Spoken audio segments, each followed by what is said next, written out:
Făcu Cavelei oarecum tulburat de această îndrăzneală, să fii bănuitor, dragă prietene, e un lucru înțelept. Dar acum, la drept vorbind, ea spune cum ar putea să mă iubească regele, după țipetele călugărilor arși, după tânguielile femeilor siluite și după văicărelile târgoveților opriți pentru plata răscumpărării, despre care mi-ai vorbit cu atâta patimă mai adineauri. Foarte bine, răspunse Mauleon. Acum văd ce ne rămâne de făcut. Ce se rămâne de făcut să vedem? Întrebă capitanul cu gâs de Caverlei. Îmi rămâne să comunic ambasadorului regelui că misiunea lui e îndeplinită, având în vedere că o căpetenie de aventurieri nu are încredere în cuvântul regelui Carol al VIII-lea. Și Mauleon se îndreptă spre ieșirea cortului pentru a-și aduce la îndeplinire amenințarea.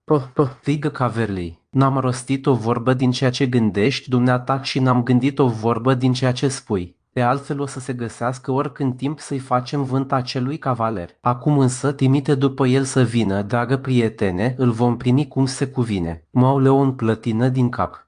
Regele Franței nu are încredere în dumneata, domnule, spuse cu răceală Mauleon, nu-l va lăsa pe unul din cei mai de vază slujitori ai săi să vină în tabăra dumitale, dacă nu-i vei garanta o siguranță deplină. Pe rânza papei, urlă Caverlei, mă insulți cu mete. Panu, scumpul meu capitan, urmă Mauleon, căci dumneata ai dat pildă de neîncredere. Ei, drăcie, nu e un lucru cunoscut că timisul unui rege este inviolabil pentru toată lumea și chiar pentru noi cestălalți care violăm o mulțime de lucruri. Nu cumva el e un soi aparte? Poate că da, zise Mauleon. Atunci vreau să-l văd din curiozitate. În cazul acesta semnează un permis de liberă trecere în toată forma. E lucru ușor. Da, însă nu ești singur aici, capitane, și am venit special la dumneata pentru că ești primul dintre toți, iar eu am avut prilejul să fiu în legătură cu dumneata, iar nu cu ceilalți. Atunci mesajul nu e numai pentru mine. Întrebă Caverlei. Nu, este pentru toate căpetenile companiilor. Așadar, bunul rege Carol nu vrea să mă îmbogățească numai pe mine, zige Caverlei în zefleme.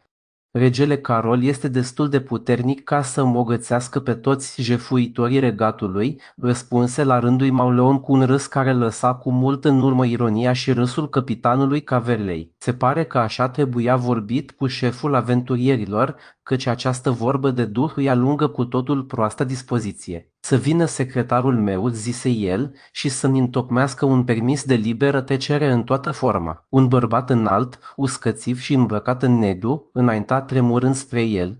Era învățătorul dintr-un sat vecin pe care capitanul Hugues de Caverlei îl ridicase la demnitatea de secretar provizoriu al său. Acesta întocmi, sub supravegherea lui Musaron, cel mai precis și mai în formă permis de liberă trecere pe care l-a așternut un învățat vreodată pe hârtii.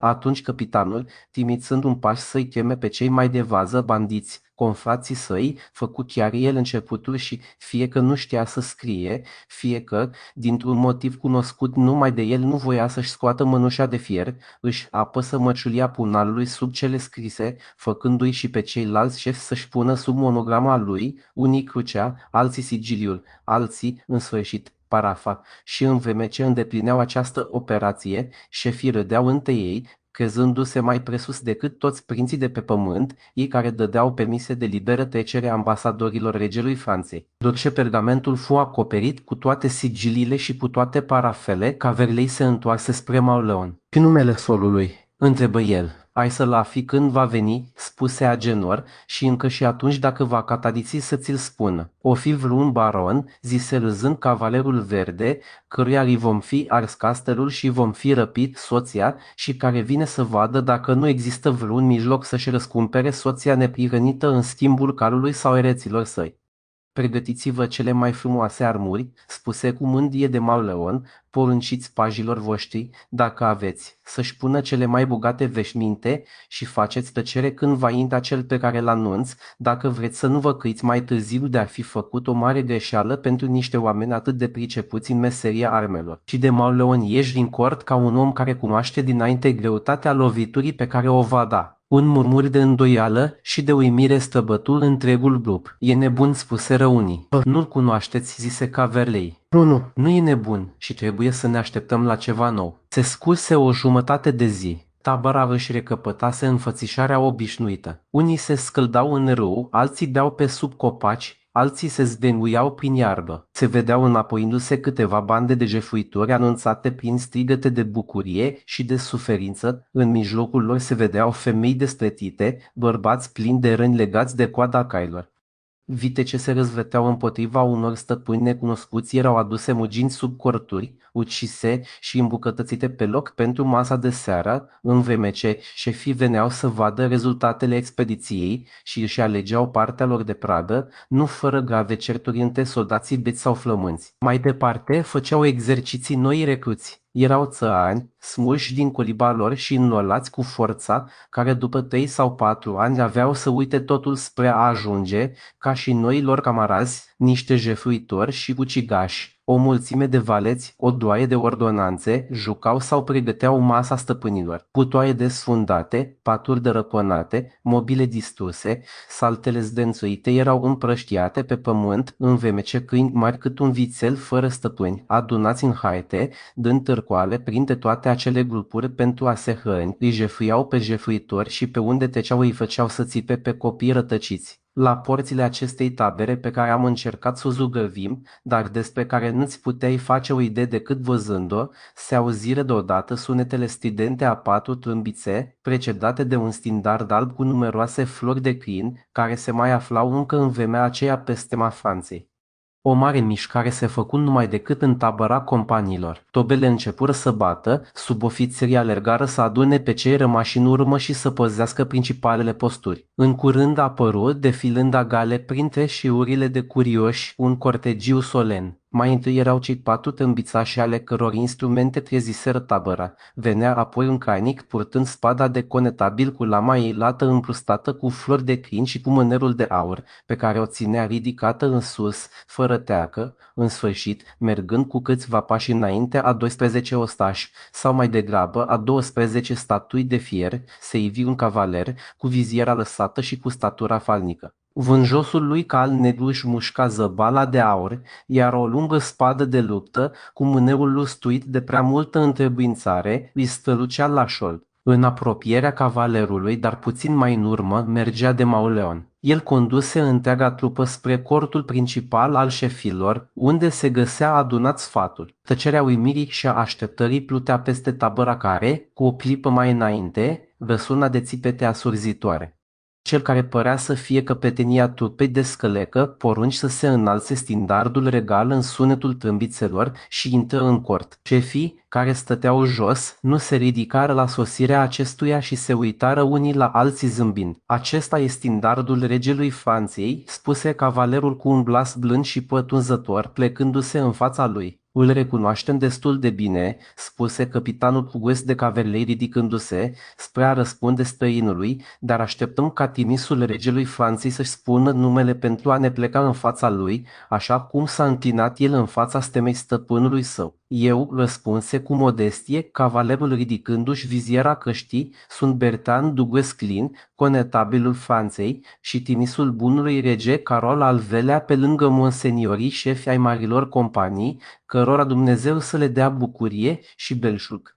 Abia rostise aceste cuvinte că toate frunțile erau descoperite, toate spadele scoase din teacă și învârtite deasupra capului în semn de bucurie. Peste tot respectul sau mai degrabă entuziasmul izbucni în strigăte prelungi și acea scânteie electrică, alergând repede ca o dâră de praf de pușcă, înflăcără atât de mult tabăra, încât întreaga armată veni să izbească unele de altele sulițele și spadele, stigând la intrarea cortului. Ura! Pe iască bunul conetabil acesta se înclină cu umilința ei obișnuită și salută în mijlocul unui tunet de aplauze.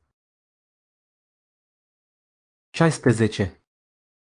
Cum i-au făgăduit șefii marilor companii să-l urmeze până la capătul pământului pe seniorul Bertrand du Guesclin, dacă acela are fi fost bunul lui plac, primul moment de entuziasm făcut loc în curând unei atenții atât de mari, încât cuvintele conetabilului, rostite calm, dar cu putere, răzbătură printre rândurile mulțimii și ajunseră limpede și deslușit până la marginile cele mai îndepărtate ale taberii, unde și ultimii soldați le sorbiră cu lăcomie. Senior capitan, spuse Bertrand libertean cu o politețe aproape smerită care câștigă inimile tuturor celor ce aveau de a face cu el, regele Franței mă trimite la voi ca împreună să aducem la îndeplinire poate singura acțiune care să fie vrednică de niște ostași atât de viteji. Introducerea era măgulitoare, însă starea de spirit obișnuită a capitanilor marilor companii fiind bănuiala, entuziasmul auditorilor se mai domoli deoarece nu cunoșteau încă ținta spre care tindea conetabilul. Acesta văzu că trebuia să continue și,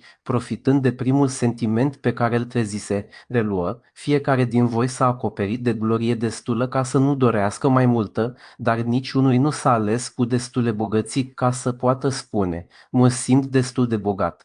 De altfel, fiecare din voi trebuie să fie ajuns să dorească o strânsă legătură între onoarea armelor și folosul ce trebuie să urmeze. Ori, vrednici capitani, închipuiți-vă ce ar însemna o expediție îndreptată de voi împotriva unui prinț bogat și puternic, ale cărui bogății căzând în mâinile voastre prin dreptul de război legitim, ar constitui niște trofee pe cât de glorioase, pe atât de avantajoase. Și eu sunt un aventurier ca și voi, și eu sunt un ofițer ridicat prin meritul meu ca și voi. Ori, seniori, nu sunteți sătui, cum sunt și eu, de asuprirea pe care am exercitat-o împreună asupra unor dușmani mai slabi decât noi. Nu vă e dor să auziți în locul gemetelor copiilor și țipetelor femeilor pe care le auzeam adineaori, când străbătea în tabăra sunetele trâmbiței care anunță o bătălie adevărată și strigătele de război ale dușmanului cu care trebuie să te bați ca să-l învingi. În sfârșit, voi, viteji cavaleri de toate națiile, care aveți de susținut fiecare onoarea lui națională, nu v-ați simți fericiți ca, în afară de gloria și bogăția pe care vi le-am făgăduit, să vă uniți și pentru o cauză cu care omenia să se mândrească. Că la urma urmelor, ce viață ducem noi, războinicii. Niciun prinț ales de Dumnezeu nu ne încuvințează jafurile și furturile. Sângele pe care îl vărsăm este uneori un sânge care strigă răzbunarei și al cărui glas nu numai că urcă la cer, dar ne și tulbură fără să vrem sufletul învâltoșat de grozăvile războiului. După o viață de toane și ciudățenii, ajungând soldați ai unui mare rege, ajungând apărători ai lui Dumnezeu, ajungând în sfârșit bogați și puternici, nu am vedea împlinindu-se astfel adevăratul destin al oricărui om care se dedică grelei meserii a armelor. De asta dată, un îndelung murmur de aprobare străbătu rândurile capitanilor, căci avea o puternică înlurire asupra lor glasul celui mai temut zdobitor de lăncii, al celui mai priceput în lupta de hărțuială din vremea sa. Toți îl văzuseră la lucru într-o zi de bătălie, mulți din ei simțiseră tăișul spadei lui sau greutatea buzluganului, astfel că socotire de datoria lor să-și însușească părerea unui asemenea ostaș. Seniori, urmă Douglas Clean, mulțumit de efectul produs de prima parte a cuvântării sale, iată deci planul la cărui aducere la îndeplinire mi-a încredințat-o bunul nostru rege Carol al VIII-lea. În Spania, maurii și sarazinii au devenit mai obraznici și mai cruzi ca oricând. În Castilia domnește un prinț mai obraznic și mai crud decât sarazinii și maurii, un om care și-a ucis fratele, un cavaler înarmat, purtând lanț și pinteni de aur, care și-a asasinat soția, sora regelui nostru Carol, un cutezător în sfârșit care, prin această crimă, pare să fi sfidat strădania întregii cavalerimi din lume, căci pentru ca o asemenea crimă să rămână nepedepsită, ar trebui să nu mai existe cavaleri pe lume. Această a doua parte a cuvântării păru să facă o impresie mai slabă asupra aventurierilor. A-și ucide fratele, a asasina o femeie, li se păreau și lor niște fapte oarecum la locul lor, dar nu le socoteau a face parte din acele crime pentru răzbunarea cărora e nevoie să se pună în mișcare 25.000 de oameni cum se cade. Douglas Clean băgă de seamă că înflăcărarea celor de față mai scăzuse, însă nu se descurajă și urmă. Socotiți și voi, seniori, dacă vreo cruciadă s-a arătat vreodată mai glorioasă și mai plină de foloase. Cunoașteți Spania, unii dintre voi au străbătut-o, toți au auzit vorbindu-se despre ea. Spania, țara minelor de argint. Spania cu palatele pardosite cu comori arabe. Spania, în care maurii și sarazinii au ascuns comorile jefuite de pe jumătate din acest pământ. Spania, unde femeile sunt atât de frumoase încât pentru o femeie regele Rodrigue și-a pierdut regatul. Ei bine, acolo am să vă conduc, seniori, dacă veți binevoi să mă urmați, căci într-acolo pornesc eu împreună cu câțiva buni prietenii, aleși dintre cei mai buni luptători ai Franței, într-acolo pornesc spre a afla dacă nu cumva cavalerii lui Dom Pedro sunt tot atât de lași ca și stăpânul lor și spre a încerca dacă spadele lor au aceeași căleală ca securile noastre. Avem de făcut o călătorie frumoasă, seniori capitani. Vreți să luați parte la ea? Conetabilul își termină cuvântarea printr-unul din acele gesturi care înflăcărează aproape totdeauna adunările ce urmează a lua o hotărâre. Cues de Caverlei care, în timpul cuvântării, păruse foarte frământat ca și când demonul bătălilor ar fi dat pinten calului de sub el, trecu pe la fiecare în parte cerându-i părerea și îndată fiecare se apropie de el și se grăbi să o spună, după care el se îndreptă spre Bertrand du Guesclin care, sprijinit în lunga lui spadă, în vreme ce toți soldații îl sorbeau din ochi, vorbea liniștit cu Agenor și cu Henric de Trastamare, a cărui inimă bătea cu putere de la începutul acestei scene, căci pentru el, oricât de necunoscut era acelei mulțimi, rezultatul votului însemna tronul sau o viață consumată în umbră, adică viața sau moartea. Un om cu o asemenea constituție are ambiție în loc de inimă și orice rană pentru el este mortală. Dezbaterea dură doar câteva minute. Apoi, Cugues de Caverlei se apropie de conetabil în mijlocul unei liniști adânci. Onorate senior Bertrand du Guesclin, zise el, nobile domn și frate și camarad, care sunteți astăzi oglinda întregii cavalerini, aflați că pentru vitejia și cinstea voastră suntem gata să vă slujim. Veți fi șeful nostru, iar nu asociatul nostru, capitanul nostru, iar nu egalul nostru.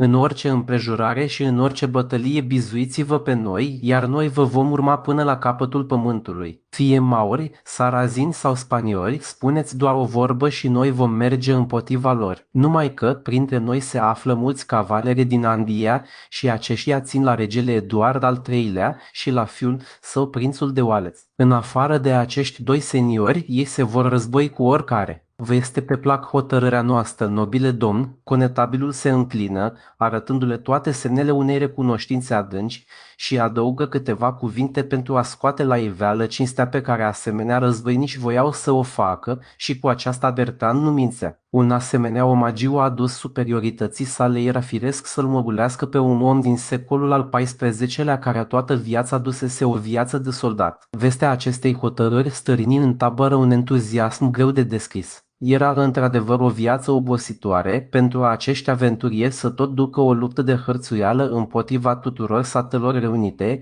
să se războiască prin tufșuri și văgăuni, să sufere de foame în mijlocul belșugului, să fie mâhniți după o izbândă. Să trăiască într-o țară încă nejefuită de ei, pe un pământ aproape neatins, sub un cer blând, să schimbe vinurile și femeile, să cucerească prăzi bogate de la spanioli, mauri și sarazini, era un vis ce se îmbina de minune cu dorința de a avea drept căpetenie oglinda cavaleriei europene, cum îl numise capitanul Cugues de Caverlei pe conetabil. Astfel că Bertrand du Guesclin fu primit cu un entuziasm furtunos și se îndreptă spre cortul ce fusese pregătit pe locul cel mai vizibil și mai înalt al taberei, trecând pe sub un portic format din lâncii pe care le încrucișau deasupra capului său aventurierii ce se plecau nu în fața standardului Franței, ci în fața celui ce îl ducea. Seniorei, spuse Bertrand lui Henric de Trastamare după ce intraseră în cort, în vreme ce Cugues de Caverlei și cavalerul verde îl felicitau pe Agenor pentru întoarcerea sa și mai cu seamă pentru schimbările prilejuite de această întoarcere, seniore, trebuie să fiți mulțumit. Am dus la bun sfârșit treaba cea mai grea. Toată lumea e mulțumită.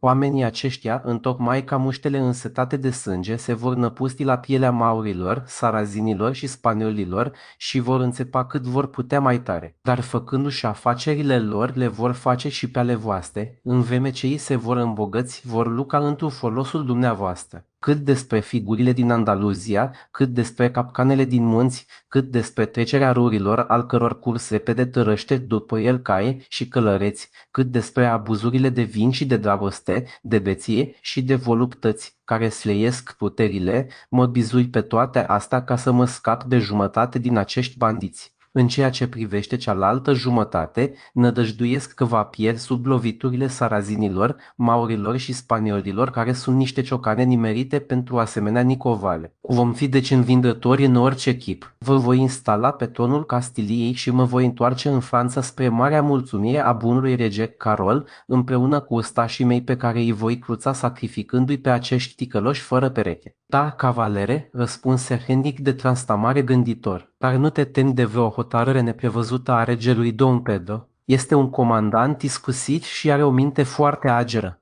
Eu nu văd atât de departe, seniore, răspunse Duguesclin. Cu cât vom întâmpina mai multe greutăți, cu atât gloria noastră va fi mai mare și vom lăsa mai mulți caverlei și cavaleri verzi pe bunul pământ al Castiliei. Un singur lucru mă îngrijorează, intrarea în Spania, căci e bine să te războiești cu regele Don Pedro, cu sarazinii și cu maurii săi, dar nu trebuie să te războiești cu întreaga Spanie, n-ar fi de ajuns pentru asta nici 500 de companii și e mult mai greu să hrănești o armată în Spania decât în Franța. De aceea, răspunse Henric, o să plec eu înainte să-l înștiințez pe regele Aragonului, care este unul din prietenii mei și care, din dragoste pentru mine și din ură față de regele Don Pedro, are să vă dea liberă trecere prin satele sale împreună cu hrană și ajutoare în oameni și bani, astfel încât, dacă din întâmplare am fi înfrânți în Castilia, ar avea cine să ne apere retragerea. Se vede, seniore, urmă conetabilul, că ați fost hrănit și crescut de lângă bunul rege Carol, care insuflă înțelepciune tuturor celor din preajma sa. Fatul vostru e plin de prudență. Duceți-vă și fiți cu băgare de seamă să nu vă prindă, căci atunci războiul ar fi terminat înainte de a începe. Dacă nu mă înșel, noi ne batem pentru a întrona un rege și a detrona un altul, iar nu pentru altceva. Generale, spuse Henric, jignit oarecum de spiritul de pătrundere al aceluia pe care îl privea drept un soldat fără perspicacitate, oare după detonarea regelui Dom Pedro, nu ai fi fericit să-l înlocuiești cu un prieten credincios al Franței? Seniore, credeți-mă, răspunse Duguesclin, regele Dom Pedro ar fi și el un prieten credincios al Franței dacă Franța ar voi să fie cât de puțin prietena regelui Dom Pedro. Dar acum nu este vorba de asta, deoarece problema s-a rezolvat în favoarea voastră. Acel asasin necredincios, acel rege creștin care e o rușine pentru creștinătate trebuie să fie pedepsit și dumneavoastră sunteți mai nimerit decât un altul pentru rolul de judecător în numele lui Dumnezeu. Acestea fiind zise, seniore, și întrucât totul a fost convenit și hotărât între noi, plecați cât mai repede, căci sunt nerăbdător să ajung în Spania împreună cu companiile, mai înainte de a avea timp Don Pedro să-și dezlege băierile pungii și să ne joace vreun rein din felul său, așa cum spuneați adineauri. Henric nu răspunse nimic, se simțea umilit în fundul sufletului de această ocotire pe care trebuia să o rabde din partea unui simplu gentilom, de teamă să nu dea greș în încercarea de a ajunge rege. Dar coroana, pe care o vedea strălucind în visele sale ambițioase de viitor, îi alină necazul pricinuit de această umilință trecătoare. Așadar, în vreme ce Bertrand îi aducea la Paris pe principalii șefi de companii spre a-i prezenta regelui Carol al VIII-lea și în vreme ce bunul prinț, tot copleșindu-i cu onoruri și cu daruri, îi pregătea să meargă voioși la moarte în slujba sa, Henric, urmat de Agenor, care era și el urmat la rândul de credinciosul Musaron, relua drumul Spaniei, ferindu-se să treacă prin aceleași locuri pe unde veniseră, de teama de a fi recunoscuți de cei care le-ar fi putut pricinui vreo neplăcere, cu toate că erau înarmați cu permise de liberă trecere în toată forma eliberate de capitanul Hugues de Cavellei și de seniorul Bertrand Duguesclin. O luară la dreapta, care era de altfel drumul cel mai scurt spre a ajunge în Bearn, de acolo urmând să străbată Aragonul, drept care merseră de-a lungul provinciei Auvergne, ținură țărmul Vezerei și trecură râul Dordogne la Castilon. Henric, aproape sigur că nu va fi recunoscut sub îmbrăcămintea și sub numele unui cavaler oarecare, voia să se convingă singur în ce dispoziții se aflau englezii în privința sa și să încerce, dacă ar fi fost cu putință, să-l atragă pe prințul de Oales de partea lui. Acest rezultat nu-i se părea cu neputință, judecând după glaba pe care o arătaseră capitanii de a-l urma pe Bertrand Duguesclin, glabă care era un indiciu că prințul negru nu luase încă nicio hotărâre. putere. Avându-l de partea sa pe fiul lui Eduard al III-lea, copilul care își câștigase pintenii la Crechi, tânărul care îl bătuse pe regele Ioan la Poitiers, însemna nu numai să sporească puterea morală a cauzei sale, ci și să arunce încă 5 sau 6 mii de lânci în Castilia, căci acestea erau forțele de care putea să dispună prințul de Oales fără să-și slăbească garnizoanele din Guiene. Prințul își avea tabăra, sau mai degrabă curtea, la Bordeaux. Or, cum englezii se aflau, dacă nu în pace, cel puțin în armistițiu cu Franța, cei doi cavaleri intrară în oraș fără greutate. E adevărat că era în seara unei zile de sărbătoare și nu li se dădu nicio atenție, căci fiecare își vedea de treburile lui.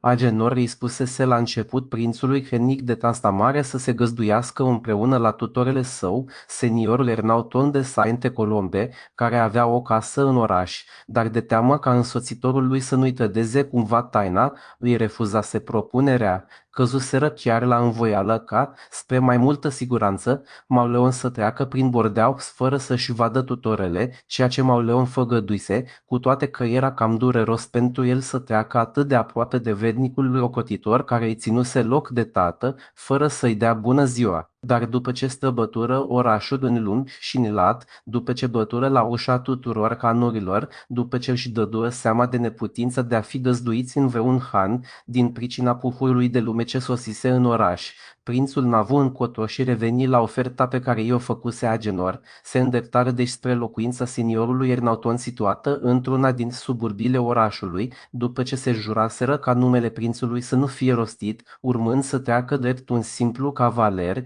prieten și frate de arme cu Agenor. De altfel, întâmplarea îi sluji de minune pe cei doi călători.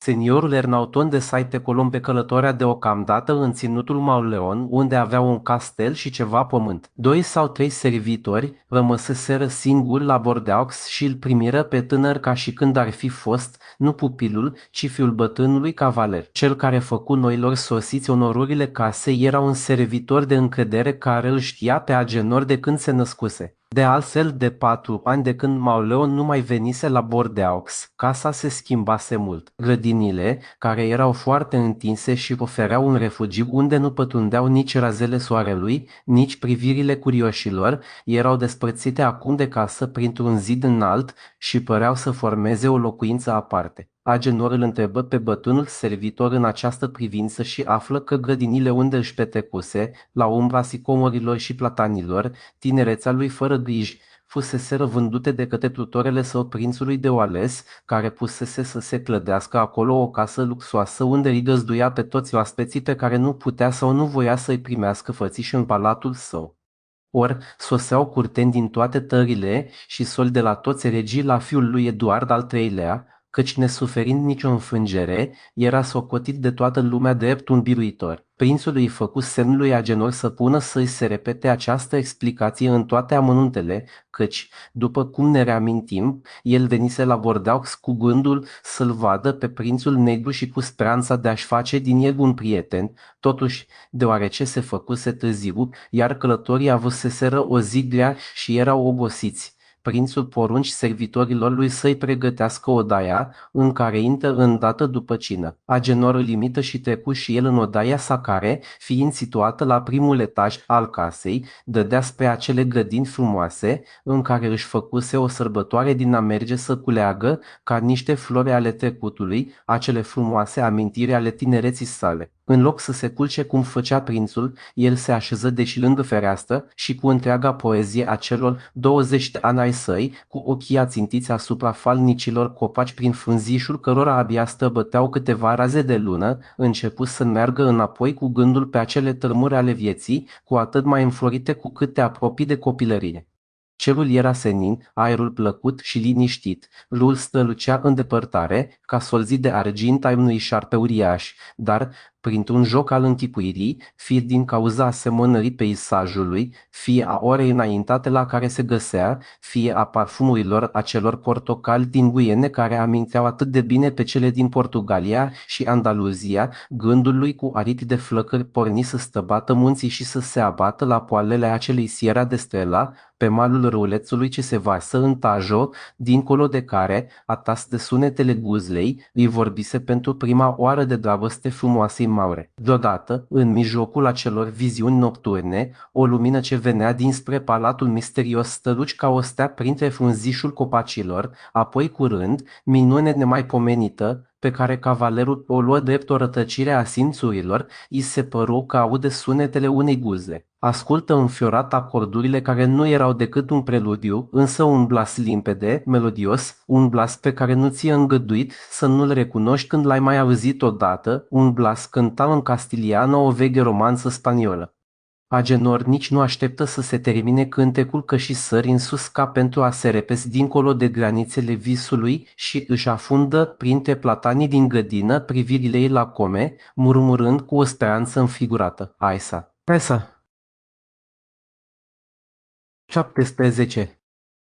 Cum a regăsit Agenor pe aceea pe care o căuta, iar prințul Fenic pe acela pe care ne-l căuta de îndată ce Agenor fu sigur că glasul pe care l-auzise era al Aisei, cedând unui prim îndemn foarte firesc la un tânăr de 20 de ani, își luă spada, se înfășură cu mantaua și se pregăti să treacă în grădină. Dar în clipa în care punea piciorul să sară pe fereastră, simțe o mână ce îl prinse de umăr. Se întoarse, era scutierul. Seniore, îi spuse acesta, totdeauna am băgat de seamă un lucru și anume că unele nebunii pe această lume se fac ieșind pe ușă, însă restul, adică cea mai mare parte, se fac ieșind pe fereastră. Agenor făcu o mișcare spre a-și continua drumul. Musaron îl opri cu o respectuoasă tărie. Lasă-mă, spuse tânărul. Seniore, zise Musaron, vă cer 5 minute. Peste 5 minute veți fi liberi să faceți orice nebunie veți crede de cuvință. Și unde mă duc? Întrebă Mauleon. Tânuiesc. Știi cine se află acolo în grădină? Maura. Aisa în persoană, așa cum ai spus. Acum mai socotești că mă poți opri. Depinde dacă veți fi cu judecată sau nesăbuit. Ce vrei să zici? Că Maura nu e singură. Desigur că nu, e cu tatăl ei care nu o părăsește niciodată.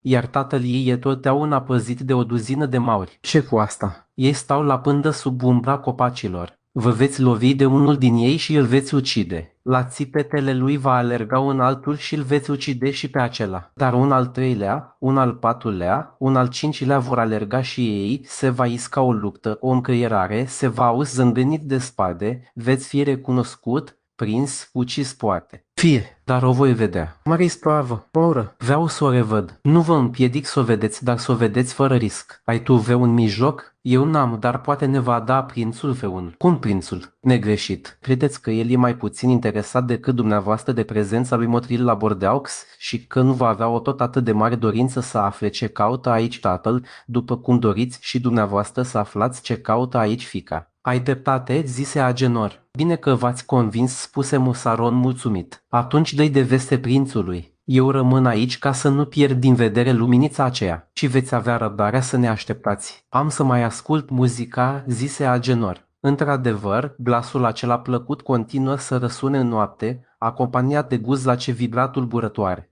Nu mai era grădina din Bordeaux cea pe care o avea în fața ochilor, ci grădina din Alcazar, nu mai era casa albă a prințului de Oales, ci chioșcul maur cu perdea de verdeață. Fiecare sunet al buzei pătrundea mai adânc în inima lui, care se umplea încetul cu încetul de încântare. Abia începuse să se creadă singur când auzi deschizându-se ușa și îl văzu intrând pe Musaron, urmat de prinț, înfășurat ca și el în mantar și având ca și el spada în mână. În câteva cuvinte, prințul fu pus la curent cu situația, Agenor povestindu-i în amănunt întâlnirile sale de mai înainte cu frumoasa Maură, precum și gelozia furioasă a lui Motril. Așadar, spuse prințul, vei încerca să-i vorbești acestei femei, prin ea vom afla mai multe lucruri decât prin toți spionii din lume. O femeie care e ținută în sclavie își domină adesea tiranul. Da, da, strigă Mauleon, care ardea de nerăbdare să o întâlnească pe Aisa și iată-mă gata să ascult de poruncile alteței voastre. Ești sigur că ai auzit-o? Așa cum vă aud, monseniore. Glasul îi venea din partea aceea și acum îmi mai răsună în ureche și m-ar călăuzi chiar prin întunecimile iadului. Fie! Dar greutatea este cum să pătundem în casă fără ca noi să dăm de vreun bucluc. A spus noi, monseniore, fără îndoială, pentru că te însoțesc. Bineînțeles că eu rămân deoparte și te las să stai de vorbă nestingerit cu iubita dumitale. Atunci nu mai avem a ne teme de nimic, monseniore. 2 luptători ca dumneavoastră și ca mine valorează cât 10 creștini și 20 de mauri. Da, însă ei fac scandal, ucid și a doua zi sunt siliți să fugă și să sacrifice succesul unor treburi importante pentru un capriciu de moment. Să procedăm cu înțelepciune, cavalere, poți să-ți revezi iubita, dar după ce îți vei lua toate măsurile de prevedere. Să bagi de seamă mai ales să nu-ți pierzi pumnalul fie prin grădini, fie prin apartamentele vreunui tată sau vreunui soț gelos. Așa am pierdut-o eu pe femeia pe care am iubit-o cel mai mult, pentru că mi-am lăsat pumnalul să cadă în camera lui Don Gutiere. Da, prudență, prudență, murmură Mosaron. Da, însă cu prea multă prudență. Avem să o pierdem poate, răspunse Agenor. Fii liniștit, spuse Hennic. Pe cuvântul meu de prinț că asta va fi prima confiscare asupra maurilor dacă voi urca vreodată pe tronul Castiliei. Deocamdată să ne cruțăm tronul. Aștept poruncile alteței voastre, spuse Mauleon, înfrânându-și cu greu nerăbdarea. Bine, bine, zise Hennic. Văd că ești un soldat disciplinat și totul o să meargă cât se poate de bine dacă ai să mă asculți. Noi suntem capitani și trebuie să știm cum se recunoaște partea slabă a unei fortărețe. Să coborâm în grădină, să cercetăm zidurile și când vom fi găsit un loc potrivit pentru escaladare, atunci vom escalada. Ei, seniore, zise Mosaron, nu escaladarea va fi grea, căci am văzut o scară în curte. Orice parte a zidului va fi deci potrivită pentru așa ceva. Dar dincolo de zid se află mauri cu iatagane și păduri de sulițe. Stăpânul meu știe că sunt curajos, dar când este vorba de viața unui prinț atât de ilustru și a unui cavaler atât de vestit vorbește pentru prinț, spuse Agenor. Putierul dumitale îmi place, zise Hennic, este prevăzător și va fi pentru noi o ariergardă din cele mai folositoare. Apoi ridicând glasul. Perajo se adresă el scutierului său care aștepta la ușă, ești înarmat. Da, monseniore, răspunse cel căruia îi se adresase această întrebare. Atunci urmează-ne. Mosaron văzu că nu mai putea obiecta nimic.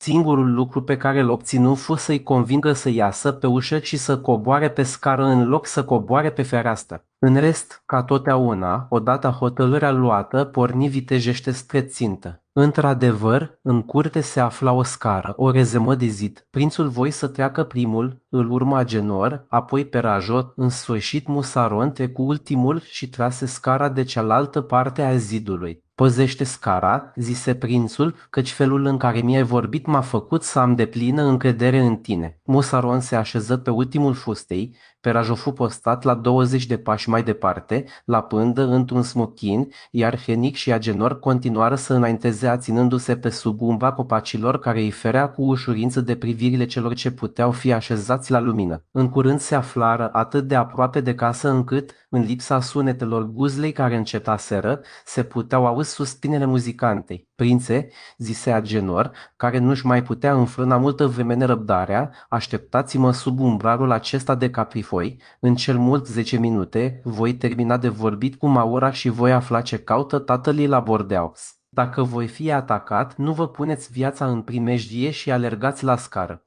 Am să vă înștiințez numai prin acest strigăt, la zid. Dacă vei fi atacat, spuse Hennic, adu-ți aminte, cavalere, că poate nimeni, în afară de regele Dom Pedro, fratele meu și de seniorul Duguesclin, învățătorul meu, nu mânuiește spada mai bine decât mine. Atunci, cavalere, îți voi arăta că nu mă laud degeaba. Agenor îi mulțumi prințului, care dispăru în umbră unde privirile cavalerului îl căutară în zadar. Cât despre Agenor, acesta își continuă drumul spre clădire, însă între ea și pădurice avea de străbătut un spațiu gol luminat de lună. Agenor șovăi o clipă înainte de a se hotărî să sfideze, ca să zicem așa, lumina. Totuși era să îndrăznească să treacă prin acel loc, când, pe o ușă lăturalnică ce se deschise scâțâind, ieșiră 3 bărbați care vorbeau cu glas scăzut. Cel care avea să treacă prin dreptul lui Agenor, ce stătea ascuns, nenișcat și mut sub umbra unui platan, era Motril, foarte ușor de recunoscut după burnusul alb,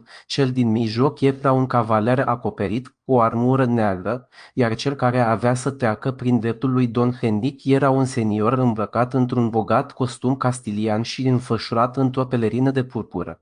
Seniore, se adresă râzând acesta din urma cavalerului negru, nu trebuie să fiți supărat pe Motril că refuză să vă arate pe fiica lui astă seară. Pe mine, care de aproape 6 săptămâni călătoresc zi și noapte cu el, Abia s-a învoit să mă lase să o văd. Cavalerul negru răspunse, însă Agenor nu se sinchis de răspunsul lui. Ceea ce dorea să știe, ceea ce știa acum, era că Aisa era singură. La auzul glasului părintesc, fata se ridicase și, curioasă ca o creștină, se aplecase peste fereastră pentru a-i urmări cu privirea pe cei 3 pimbăreți misterioși. Cavalerul se repezi dincolo de tufiș și în 2 salturi ajunse sub fereastra aflată la o înălțime de vreo 20 de picioare. Aisa, îi spuse el, mă recunoști. Oricât ar fi fost de stăpână pe ea, tânăra se dădu înapoi scoțând fără să vrea un țipăt slab, dar aproape numai decât recunoscându-l pe acela care sălășluia mereu în gândurile ei. Întinse brațele spre el întrebându-l, tu ești Agenor? Da, eu sunt, dragostea mea. Par cum să ajung până la tine pe care te regăsesc ca prin minune. Nu ai vreo scară de mătase? Nu, spuse Aisa, dar mâine voi avea. Tatăl meu va petrece noaptea la castelul prințului.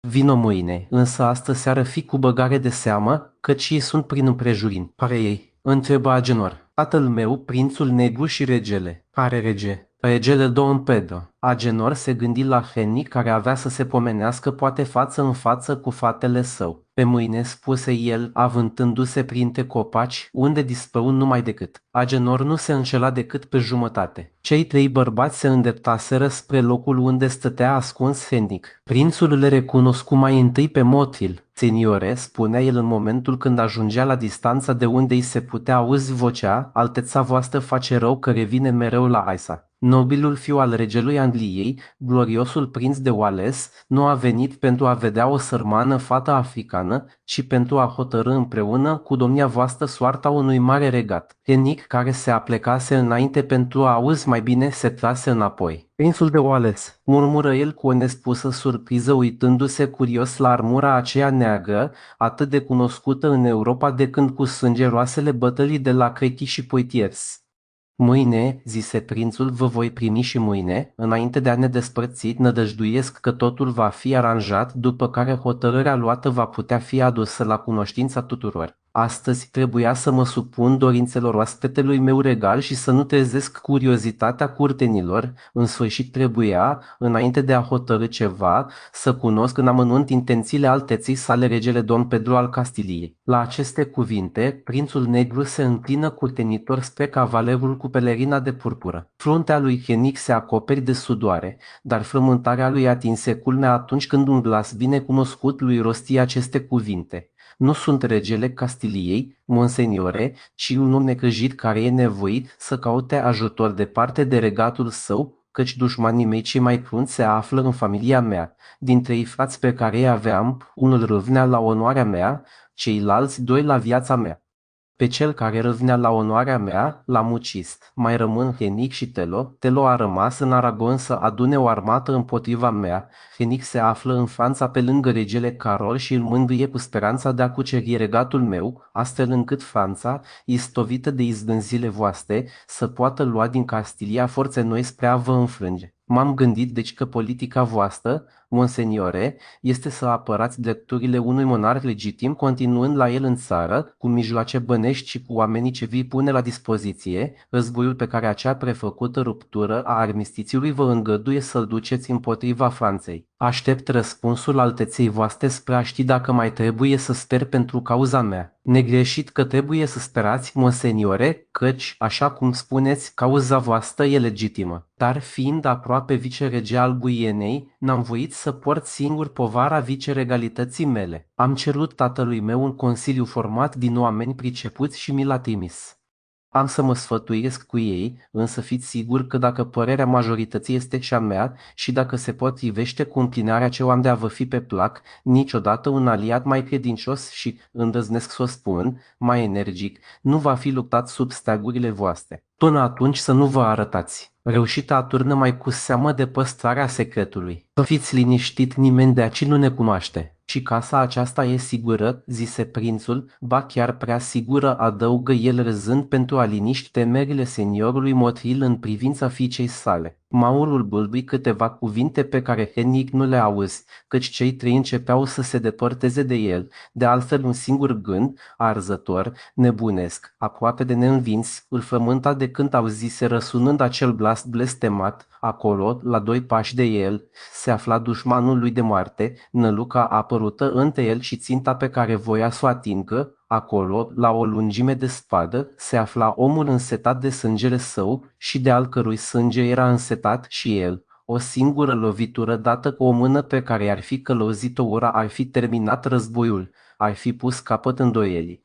Această idee făcea să-i tresalte inima prințului și îi împingea brațul spre dușmanul său. Dar Henric nu făcea parte dintre acei oameni care cedează primului îndemn, chiar dacă acest prim îndemn ar fi fost inspirat de o ură de moarte. Nu, nu, zise el, l-aș ucide, atâta tot. Însă nu e de ajuns pentru mine să-l ucid, ci să iau locul. Dacă l-aș ucide, prințul de Oales și-ar răzbuna oaspetele asasinat, m-ar face să pierd în chip rușinos, sau ar pune să mă închidă pentru toată viața într-o închisoare, da. Urma Henric după o clipă de tăcere, dar aș putea să mă și salvez, iar Telo care se află acolo, reluă el zâmbind singur la gândul că îl putuse uita pe unul din frații săi, deși acel frate era aliat. Telo pe care l-aș regăsi pe ton ar însemna să o iau de la început. Acest considerent îi opri brațul, spada lui trasă pe jumătate afară intră din nou în teacă. Cu siguranță că spiritele întunericului trebuie să fie avut de cerât de sora lor ambiția care, pentru prima oară, îndepărta de pumnal mâna ambițiosului. Tocmai în momentul în care cei trei se găseau la o depărtare de unde vocea nu se mai auzea, Motril rosti niște cuvinte pe care nu le auzi prințul. În aceeași clipă, Agenor ajunse lângă el. Unul era lugubru, celălalt radios. Unul uitase războiul, intrigile, prinții, lumea. Celălalt strivea zalele mănușilor sale de fier, crezând că își stivește dușmanii și se agață de treptele tronului Castiliei. 18. Focul. Taina călătoriei lui Motril la Bordeaux era de acum lămurită și Aisa nu mai avea ce să-i dezvăluie în această privință cavalerului. Dar le mai rămâneau o mulțime de lucruri destul de importante de dezbătut, numeroasele mărturisiri de dragoste care par totdeauna noi îndrăgostiților și care, într-adevăr, erau cu atât mai noi pentru Agenor și Aisa, cu cât până atunci nu avuseseră răgaz pentru așa ceva. Pe de altă parte, prințul Henric de Trastamare cunoștea planul fratelui său ca și când i l-ar fi adus cineva la cunoștință și presimțea, dinainte răspunsul prințului de Oales, ca și când ar fi fost de față la consfătuirea care avea să aibă loc a doua zi. Nu avea deci altceva de făcut decât să plece din Bordeaux înainte de a se fi consfințit alianța dintre ei, fiind convins acum că Dom Pedro avea să obțină sprijinul englezilor, căci atunci, dacă ar fi fost recunoscut, ar fi fost făcut prizonier de război, iar Dom Pedro, pentru a pune dintr-o dată capăt certurilor dintre ei, putea foarte bine să recurgă la mijlocul expeditiv pe care numai în calcul de om ambițios îl împiedicase pe Henric să-l pună în aplicare împotriva fratelui său. Când prințul și cavalerul își împărtășiră gândurile, când unul adresându-se spiritului de prevedere al celuilalt căpătase un sfat înțelept asupra hotărâi ce avea de luat, adică după ce Agenor îl sfătuise pe Henric să plece în grabă spre Aragon pentru a putea primi cele dintâi companii pe care le trimitea conetabilul, prințul se gândi la rândul la treburile personale ale tânărului său însoțitor. Și cu iubirea dumitale cum rămâne? Întrebă el. Menseniore, răspunse Agenor, nu vă ascund că mă gândesc la ea cu o tristețe amară. Ce bine mă simțeam când am întâlnit la 10 pași de mine fericirea la care visasem atâta timp și după care mă temeam să nu alerg toată viața fără să mai dau de ea, însă e bine. Zise prințul, ce s-a schimbat și cine te împiedică, pe dumneata care nu ai un frate de înfruntat, nici tron de cucerit, cine te împiedică să culegi întreagăt această fericire? Monseniore, nu mai plecați, întrebă Agenor. Plec neapărat, răspunse Hennic, căci oricât de duroasă ar fi prietenia pe care o simt că ia naștere pentru dumneata în inima mea, dragul meu Agenor, ea nu poate și dumneata vei înțelege primul acest lucru să tragă în cumpănă pusă alături de interesele unui destin regal și cu fericirea unui întreg popor. Dacă ar fi vorba de viața dumitale, reluă deodată prințul O. Asta ar fi altceva, căci pentru viața dumitale mi-ar sacrifica destinul și ambiția. Și ochii pătrunzători ai prințului se afundară în privirea sinceră și limpede a tânărului francez. Însă, urmă Hennic, nu mi-aș sacrifica coroana pentru patima dumitale destul de nebunească, dăm voie să ți-o spun, prietene, pentru fiica trădătorului Motril. Îmi dau seama, monseniore, și aș fi fost un nesăbuit dacă aș fi nutrit cel puțin speranța. Așadar, sărmană Aisa, adioșit de la fereastră privi cu atâta tristețe pavilionul pierdut printre sicomori, încât prințul început să zâmbească. Norocos îndrăgostit, murmură el în vreme ce fruntea ei se posomora. Trăiește pentru un gând duios care îi înflorește neîncetat în inimă și care îi înmiresmează viața. Păi,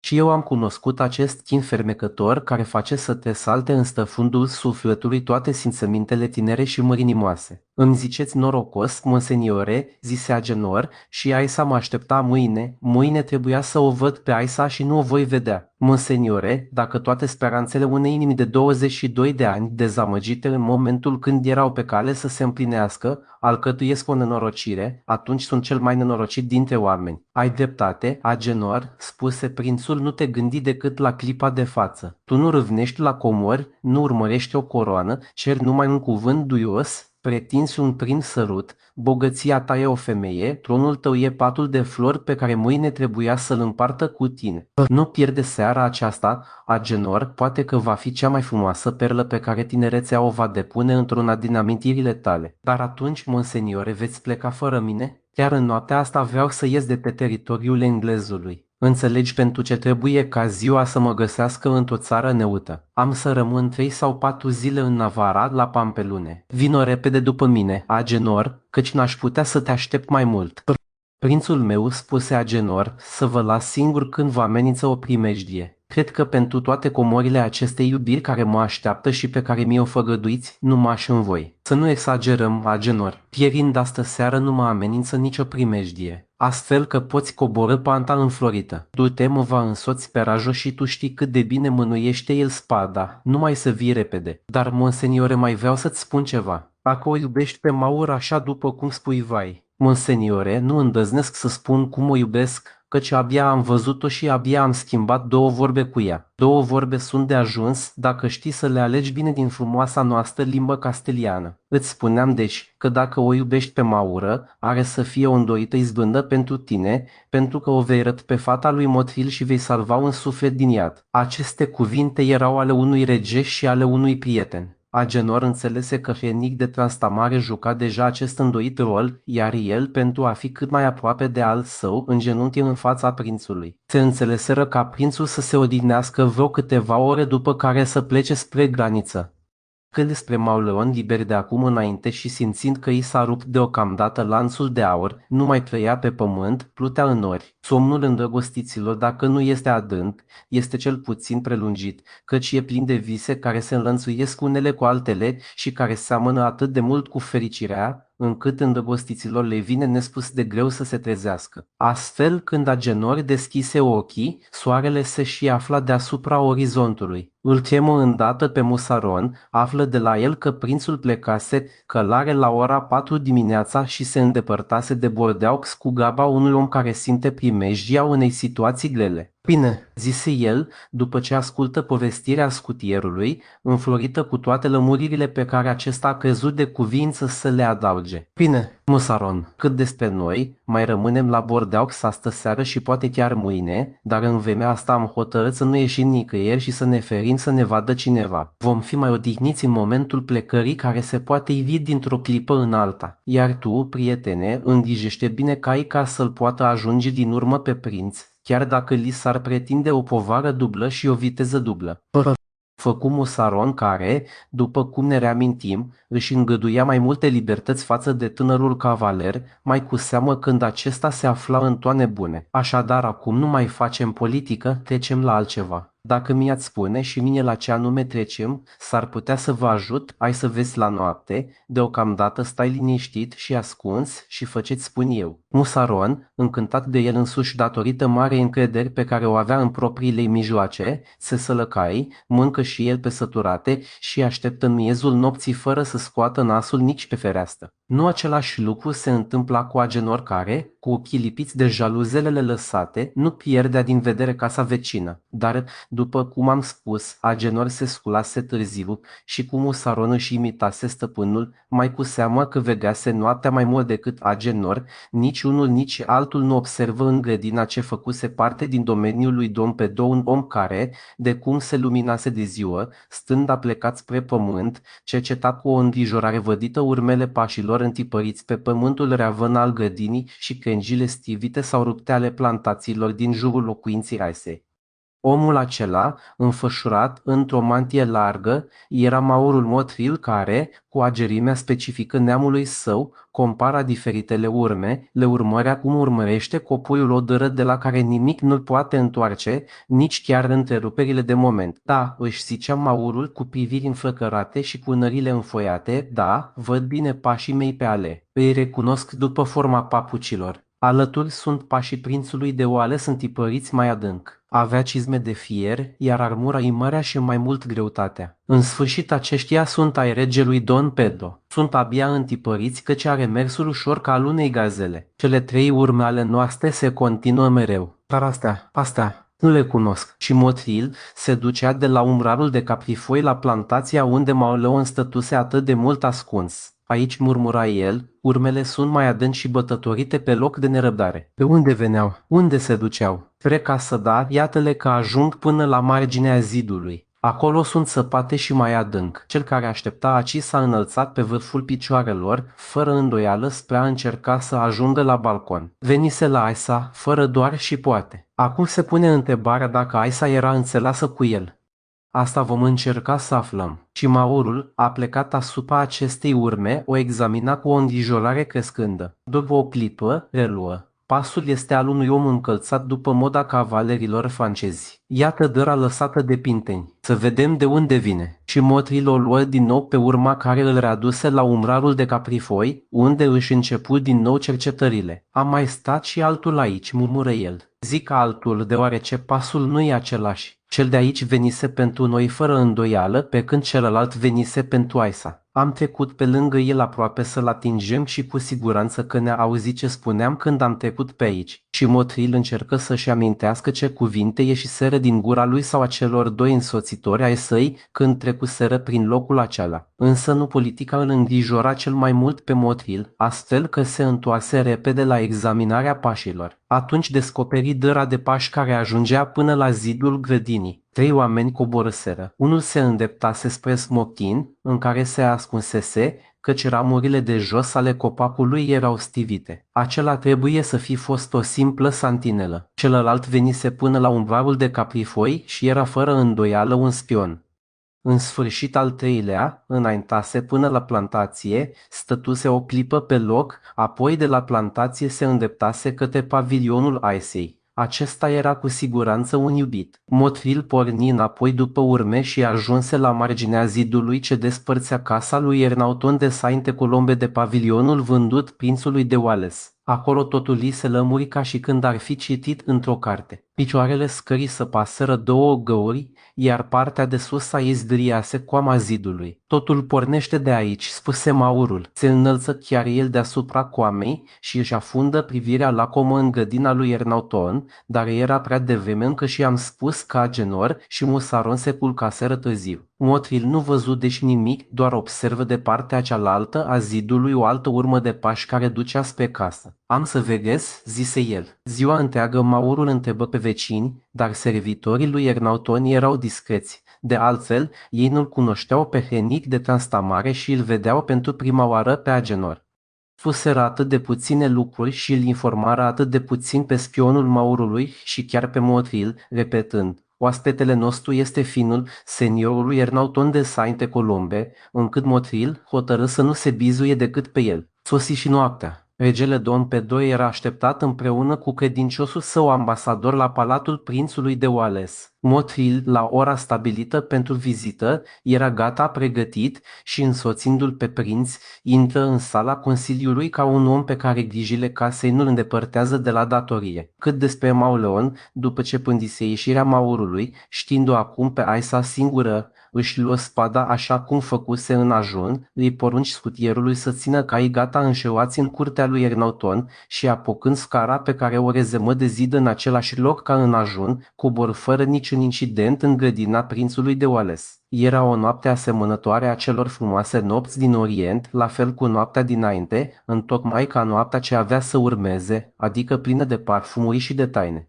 Nimic nu tulbura de seninătatea inimii lui Agenor, poate doar de plinătatea bucuriei, căci ceea ce se numește presimțire nu este uneori decât excesul de fericire, care te face să te muri pentru fericirea șubredă pe care ai căpătat-o și care poate fi zdobită de atâtea izdituri. Cine nu are griji nu este pe de-a întregul fericit și chiar îndrăgostitul cel mai vitez rareori s-a dus la întâlnirea dată de iubita lui fără să simtă un fior de teamă. Pe de altă parte, Aisa, cuprinsă de o dragoste nestăpânită, întocmai ca frumoasele zâne din țările calde, unde văzuse și ea lumina zilei, se gândise toată ziua la noaptea trecută care îi părea un vis și la noaptea pe care o aștepta și care îi se părea cea mai gingașă expresie a fericirii, îngenunchiată lângă fereastra deschisă, aspirând adierea serii și parfumul florilor, absorbind toate senzațiile plăcute care vădeau prezența iubitului, nu mai trăia decât prindu-l la acel bărbat pe care nu-l auzea încă, pe care nu-l vedea încă, dar pe care îl bicea în umbra tainică și în tăcerea înălțătoare a nopții. Deodată auzi un fel de foșnet prin frunziș și se aplecă, roșind de plăcere, peste florile ce îi împodobeau balconul.